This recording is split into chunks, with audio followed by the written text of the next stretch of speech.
أعوذ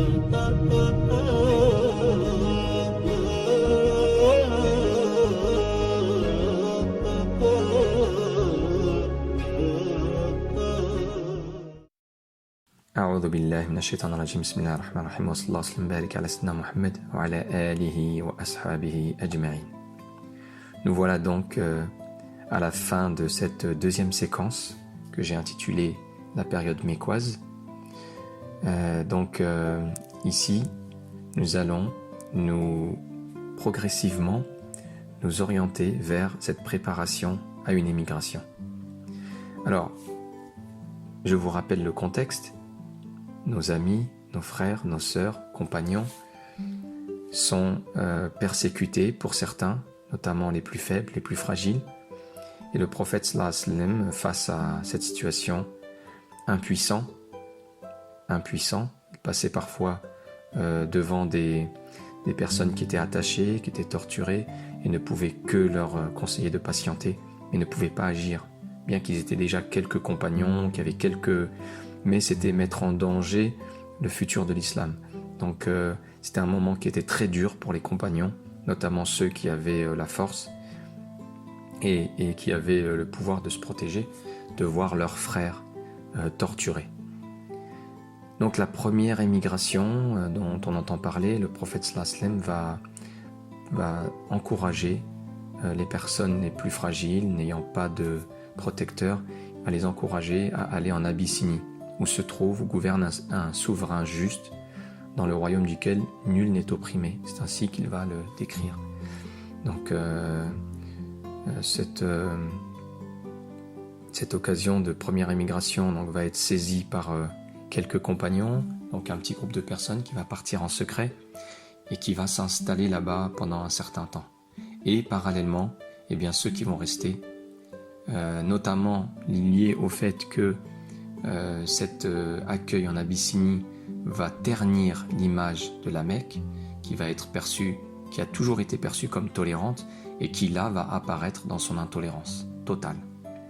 D'autant plus que ces personnes-là vont être accueillies chaleureusement et protégées par le souverain de cet État, parce que leur foi se rapproche énormément de sa foi, à tel point qu'il va embrasser leur foi, puisque le prophète sallallahu alayhi wa sallam plus tard va faire la prière de l'absent, donc sur la mort de ce souverain, ce qui prouve qu'il était musulman. Donc parallèlement à ça, les habitants, les compagnons vont être soumis, notamment la tribu des Bani Hashim que Abu Talib dirige, elle va être soumise à une mise au ban, un boycott. Donc, l'ensemble de la tribu, étant donné qu'ils refusent de livrer le prophète Mohammed sallallahu alayhi wa sallam, étant donné qu'ils refusent de les laisser l'assassiner, on va punir l'ensemble de la tribu, et donc il sera interdit de leur parler, il sera interdit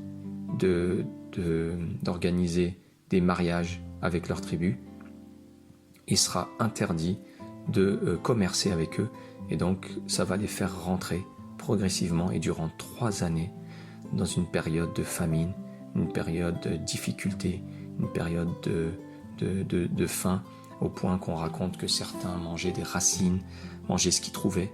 Donc ça a été une période très très difficile, durant laquelle certaines personnes sont mortes, et aussi durant laquelle d'autres se sont extrêmement affaiblis.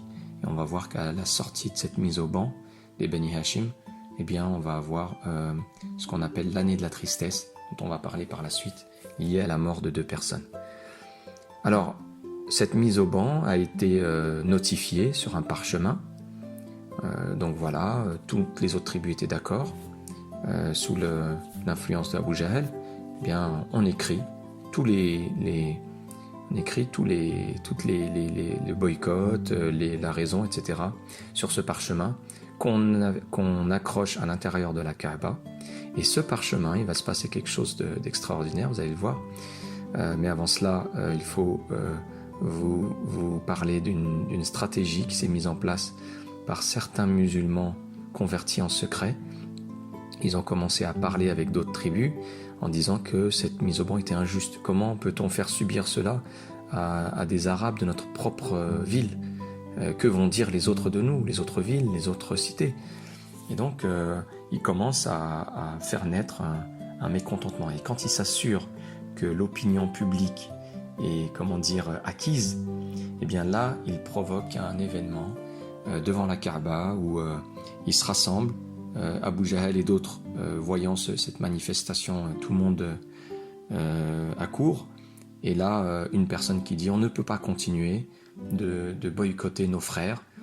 Et là, une autre personne qui se sont mis d'accord pour se disperser dans la foule afin de créer un sentiment que cette idée est partagée et de libérer surtout, ceux qui suivent plutôt la masse, qui suivent plutôt, vous savez, les leaders. Et donc là, des personnes de plusieurs tribus différentes qui lèvent la main et qui disent « oui, je suis d'accord, on ne peut pas faire ça ». Et là, tout le monde est d'accord avec cette idée-là. Et ils se dirigent en force et en groupe dans la Kaaba.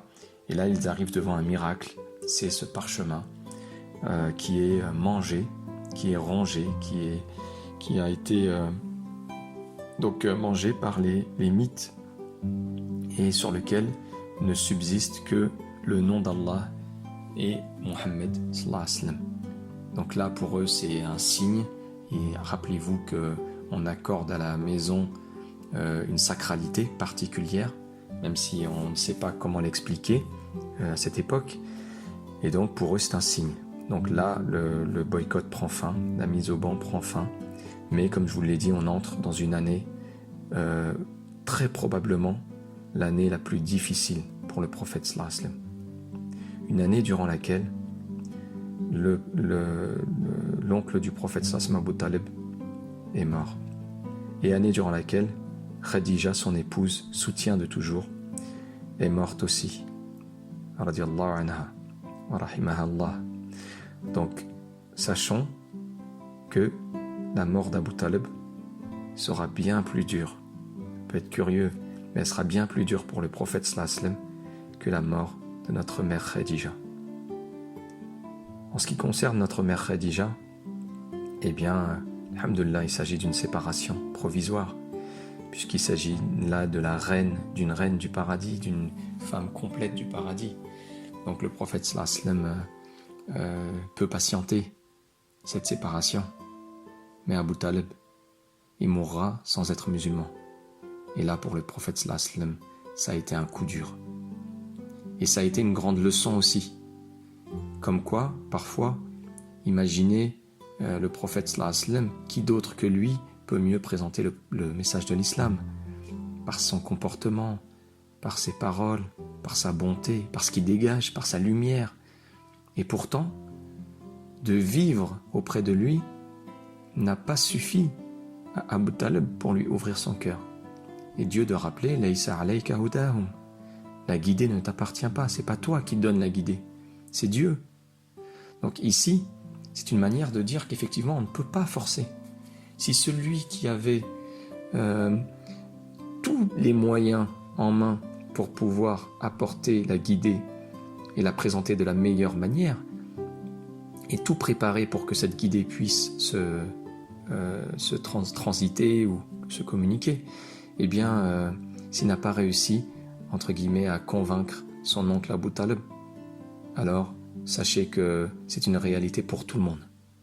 Il y a des personnes à qui on présente le message de l'islam, à qui on parle avec douceur, avec qui on prend le temps, mais ce qui nous est demandé, ce n'est pas de les convertir. Ça ne nous appartient pas. Ce qui nous est demandé, c'est de leur présenter, c'est de leur montrer, par notre propre comportement, mais aussi par des mots, les interpeller, éveiller en eux les questions profondes de la fitra. Ces questions qui sont, mais tu te poses bien la question d'où tu viens et où tu vas. Et la mort, c'est une réalité qu'on va tous... on peut écouter tous les philosophes du monde, il n'y a personne qui contredira la mort, c'est une vérité. Et personne n'est revenu d'après la mort. Donc on ne peut pas se baser sur des constructions rationnelles, la raison, pour pouvoir nous expliquer ce qu'il y a après la mort. Mis à part fermer les yeux sur cette sur cette réalité, mis à part nous en détourner. Et donc on a ce devoir d'éveiller, mais on n'a aucune influence directe sur le cœur de la personne pour pouvoir la guider. Ça appartient à Dieu. Tu ne guides pas celui que tu aimes. Donc Dieu s'adresse au prophète sallallahu alayhi wa sallam dans un verset du Coran. Tu ne guides pas celui que tu aimes, mais c'est Dieu qui guide qui il veut, et il est celui qui connaît le mieux les bien guidés. Donc là, voilà la grande épreuve du prophète sallallahu alayhi wa sallam. Il perd à la fois son protecteur, mais ça, à la limite, il ne s'en fait pas trop. Il a Dieu subhanahu wa ta'ala pour lui. Mais il perd surtout l'occasion de montrer la voie à son oncle, qui ne se convertira pas, comme je l'ai dit. D'ailleurs, il y a une anecdote qui montre comment, vous savez, quand on passe d'un homme à l'autre, de la vie d'un homme à un autre, on découvre, les hommes autour du prophète sallallahu alayhi wa sallam nous font découvrir le prophète sallallahu alayhi wa sallam. Et Abu Bakr Siddiq radhiyallahu anhu à Fath Mecca, donc on fait un bond en avant pour éclairer cet événement, cette tristesse, cette année de la tristesse. Ce bond en avant, c'est le retour des musulmans à la Mecque après avoir été à Médine, où ils ouvrent la Mecque, c'est la conquête de la Mecque ou l'ouverture de la Mecque, je préfère le terme ouverture, où tout le monde la majorité des Mécois se convertiront. Donc je fais comment on appelle ça, un spoil. Mais bon, c'est quelque chose que tout le monde sait. Et vous savez que le père de Abu Bakr Siddiq, très âgé, va se déplacer jusqu'au prophète sallallahu alayhi wa sallam et il va mettre sa main dans la main du prophète sallallahu alayhi wa sallam pour se convertir à l'islam. Et là, Abu Bakr Siddiq, il va pleurer. Il va pleurer devant cette scène. Le prophète sallallahu alayhi wa sallam, il va regarder son ami, ce grand compagnon, il va lui dire, mais pourquoi tu pleures? C'est un moment de joie, ton père vient de se convertir à l'islam. Et là, Abu Bakr de lui dire, il a envoyé l'amour,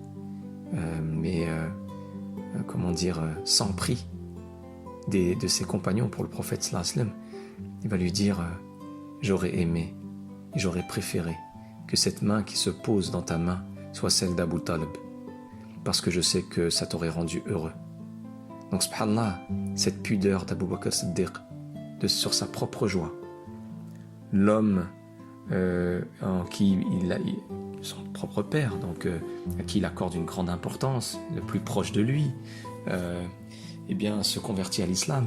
Et dans ce moment de joie,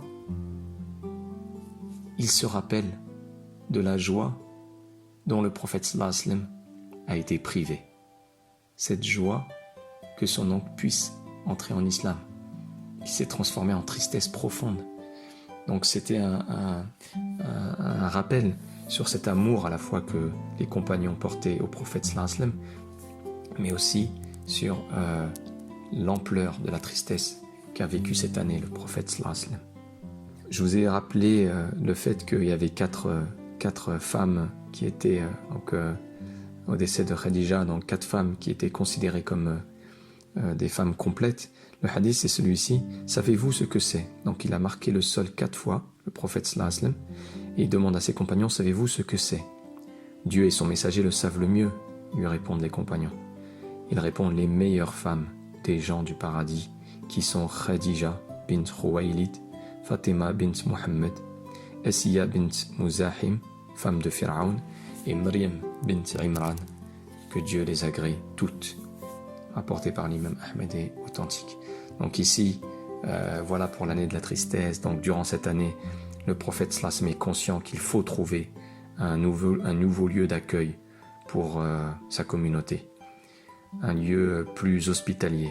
Et là, il se dirige à Taïf, une ville voisine de la Mecque, pas trop loin, la plus proche, qui est connue pour ses verdures. Et donc, il se dirige là-bas, accompagné de Zayd.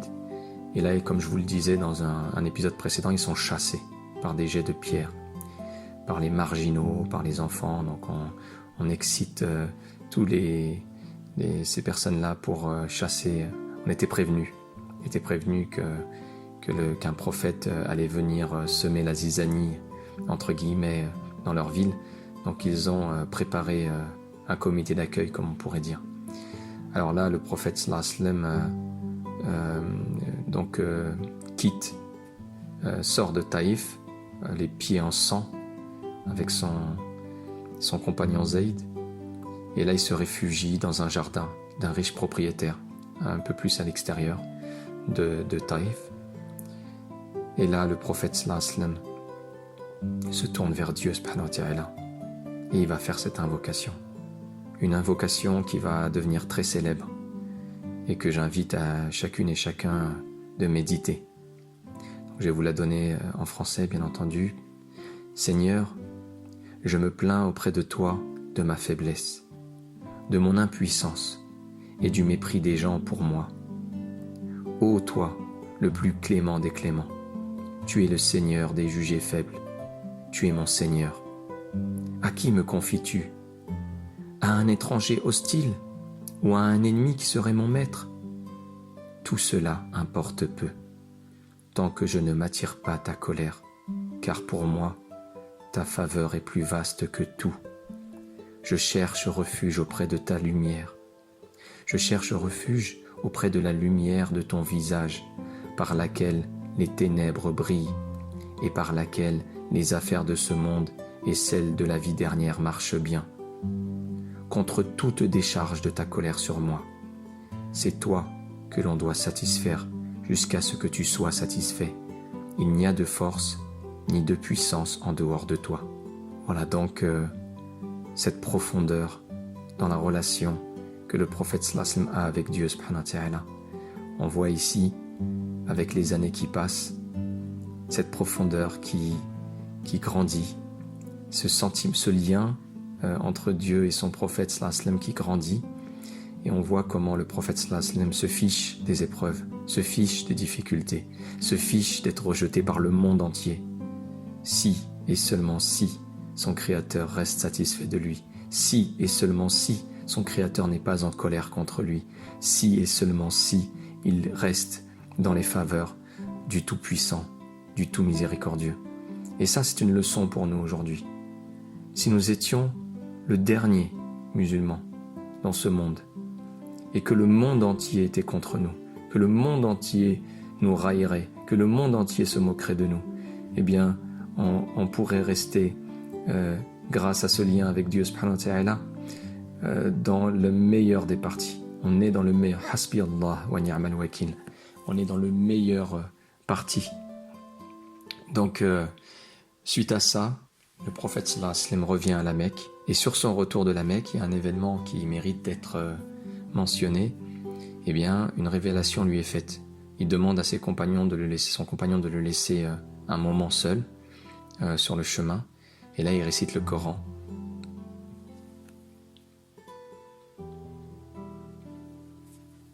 Rappelle-toi, lorsque nous dirigeâmes vers toi une troupe de djinns, pour qu'ils écoutent le Coran. Quand ils assistèrent à sa récitation, ils dirent « Écoutez attentivement ».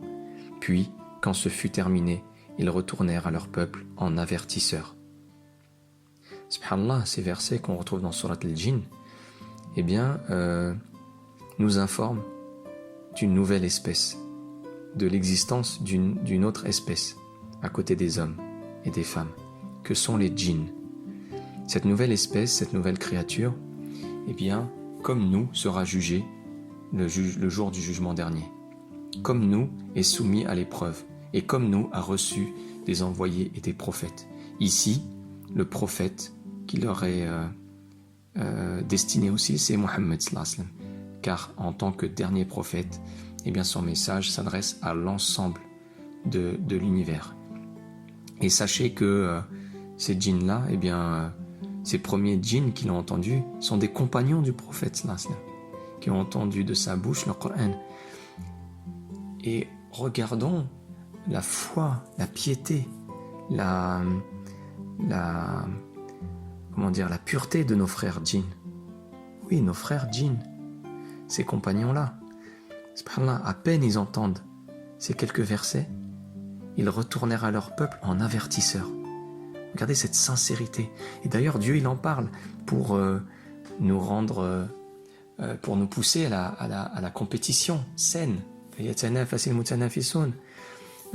lorsque Dieu a révélé Surat Ar-Rahman, dans laquelle il s'adresse à la fois aux hommes et à la fois aux djinns, فَبِأَيِّ آلَاءِ رَبِّكُمَا تُكَذِّبَانِ, eh bien, le prophète sallallahu alayhi wa sallam dira aux compagnons, vos frères djinns sont plus dans ce moment, ils ont la foi plus forte que vous en quelque sorte.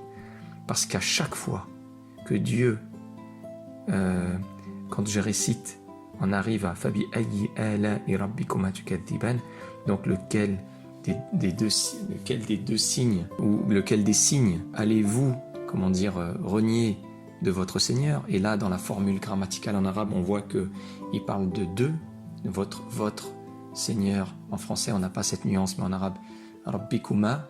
Donc on voit ici qu'il s'adresse à la fois à l'espèce humaine et à l'espèce des djinns. Il dit à chaque fois qu'on arrive à ce verset, qui revient très souvent dans cette sourate, eh bien les djinns répondent aucun. Nous croyons en tous tes signes, nous n'en renierons aucun. Donc à chaque fois qu'ils lisent ce verset, subhanallah, ils répondent à Dieu, subhanallah.